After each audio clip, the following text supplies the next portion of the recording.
네, 안녕하세요. 조상훈입니다. 오늘은 두 번째 동영상을 촬영하기로 했고요. 그래서 지난번에는 우리가 보통은 스플린트 두께를 보통 2mm로 제시를 하는데 거기에 관해서는 뭐 어떤 특별한 이론적 근거가 있는 건 아니고 단순히 기계적 강도를 위해서 2mm를 추천한다. 거기에 관한 내용을 했고요. 그래서 오늘 제가 말씀드리고 싶은 내용은 그렇다면 그 표화박에서 말하는 2mm의 두께는 어차피 장치라는 게 수동적이지 않고 아주 기능적인 펑셔널 작용을 하기 때문에 두께가 두께는 기계적 강도를 위한 최소한의 두께만 있어도 된다 이런 식으로 해석을 하지만 저는 지금까지 뭐 장치를 해오면서 만들면서 살아왔지만 스플린트가 특별히 기능적이라고 보지는 않습니다.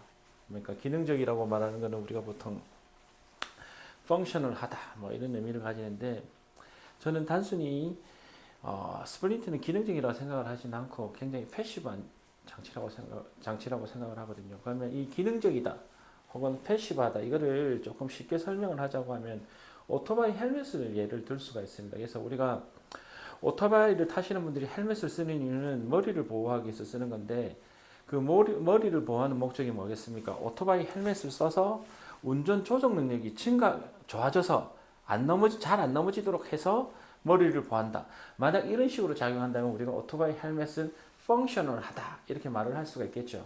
그렇지만 오토바이 헬멧은 그렇진 않거든요. 오토바이 헬멧을 쓴다고 해서 오토바이를 운전하는 사람의 조종 능력이 갑자기 증가하지는 않습니다. 그렇지만 다만 오토바이를 타고 가다가 사고가 났을 때 넘어졌을 때 머리가 다치는 것을 최소한 막아주는 보호장치, 수동적인 보호장치라고 볼 수 있거든요. 마찬가지입니다. 제가 생각할 때도 스플린트라는 것은 환자 구강 내에 들어가서 어떤 저작계의 어떤 생리적인 변화를 일으키는 건 아니고 단순히 어, 턱 관절이라든지 주변 조직에 영향을 미칠 만한 요소가 발생했을 때 그런 상황이 발생했을 때 보호해주는 그런 패시브한 장치라고 생각을 하기 때문에 일단은 적절한 두께가 있어야 될 것 같아 보호를 위해서 그렇게 생각을 했습니다. 그래서 그럼 이 두께를 어떻게 확인할 수 있을까? 뭐 아까 말씀드린 것처럼 문헌에서는 나오진 않기 때문에 이거는 순전히 제 경험에서 나온 건데 그러면 내가 장치를 스테빌라이제이션 스플린트를 만들 때 적절한 두께를 어떻게 설정을 할까 이게 고민을 할 때 그럼 내가 이 두께를 어떻게 설정할 건지를 결정하기 위해서는 먼저 스테빌라이제이션 스플린트를 내가 왜 사용할까 어떤 환자에게 사용할까부터 먼저 본질적으로 한번 생각을 해보자 그렇게 생각을 했었거든요. 그런 경우 그렇게 생각을 해보니까는 의외로 조금 물론 모든 경우는 아니지만 어떤 적절한 스플린트 두께를 우리가 미리 확인할 수 있는 방법이 생기더라고요. 그래서 우리가 보통 스테빌라이제이션 스플린트를 쓰는 경우는 일반적인 물리치료나 약물치료를 했을 때 반응을 보이지 않는 그러니까 치료가 잘 되지 않는 환자를 대상으로 보통 스플린트를 넣습니다. 그래서 거의 대부분의 경우는 통증이 있는 환자를 통증이 지속적으로 존재할 때 통증이 잘 낫지 않을 때 장치를 쓴다. 그렇기 때문에 우리가 스테빌라이제이션 스플린트를 쓸 때 가장 중요한 기준은 바로 환자가 호소하는 저작계의 통증이거든요. 그래서 그러면 이 통증을 우리가 스플린트를 만드는 이유는 통증을 해소하기 위해서 만들기 때문에 그러면 이걸 생각해 보니까 아까도 말씀드렸지만 모든 경우는 아니지만 특정 상황에서는 스플린트를 두께를 결정할 수 있겠더라고요. 그래서 그 사항이 뭐냐? 바로 TMJ 페인입니다.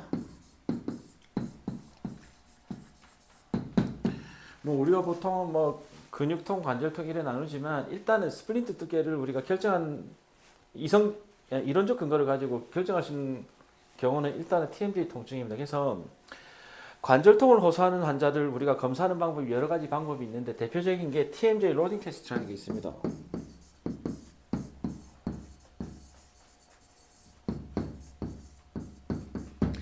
TMJ 로딩 테스트는 아마 거의 대부분 잘 모르실 겁니다. 왜냐면 구강내과 뭐 전국에 있는 대학교를 뭐 다 사용하는 임상검사지를 본다 하더라도 학교마다 임상검사가 뭐 통일화되어 있지는 않습니다. 물론 구강외과 선생님들도 하시는 분들도 마찬가지고 그리고 우리가 보통 DCTMD라고 요 근래에 물론 나온 지가 이제 10년은 넘었습니다만 DCTMD가 그나마 우리가 턱관절 장애에 관한 세부 진단명의 정의를 통일화하고 임상검사 방법을 표준화해서 우리가 같은 진단 기준과 같은 검사 방법을 쓰자 하는 그러는 도구가 이미 나왔습니다만 이걸 또 그렇게 많이 쓰진 않거든요. 물론 저도 씁니다. 이 DCTMJ의 기준을 쓰기는 씁니다만은 다만 여기서도 임상 검사 방법에 TMJ 로딩 테스트는 빠져 있습니다. 근데 TMJ 로딩 테스트는 생각보다 굉장히 중요한 검사인데 뭐냐면 우리가 환자가 호소하는 통증이 관절통이다 근육통이다 선생님들께서는 진단을 구분을 아주 잘한다고 생각하시지만 거의 대부분 진단을 잘 못하십니다. 왜냐하면 임상 검사 방법을 그거를 뚜렷하게 구분할 수 있는 검사 방법을 거의 배우진 않으셨거든요. 그렇지만 우리가 환자가 호소하는 통증, 저작계의 통증이 관절통이다 라고 확인할 수 있는 유일한 검사 방법이 바로 TMJ 로딩 테스트입니다. 말 그대로 턱 관절, TM 조인트 부위에 부하를 가해서 통증이 유발된다면, 즉 TMJ에 대한 통증 유발 자극 검사에서 통증이 발현이 된다면 그 환자는 턱 관절에 통증이 있다. 즉 TMJ 페인 또는 인트라 아티큘라 페인을 가지고 있다. 이렇게 볼 수가 있거든요. 그래서 TMJ 로딩 테스트가 되게 중요한데 이 TMJ 로딩 테스트 중에 중요한 항목이 하나 있습니다. 뭐냐면 클렌징 테스트가 있습니다.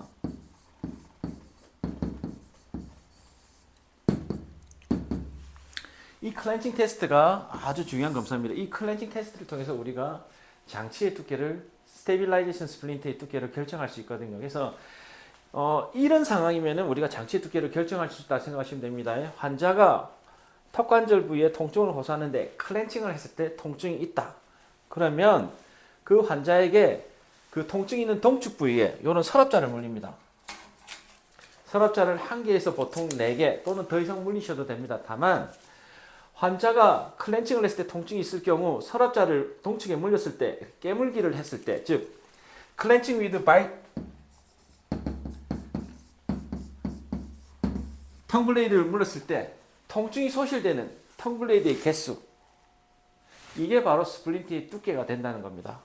무슨 말인지 아시겠죠? 그러니까 만약 예를 들면 환자가 클렌칭 했을 때 통증이 있는데 그 환자에게 서랍자 2개를 물렸을 때 깨물기를 시켰을 때 클렌징 했을 때 통증이 소실된다면 최소한 장치의 두께는 최후방 구치에서 장치의 두께는 이 텅블레이드 두께 2개가 돼야 된다.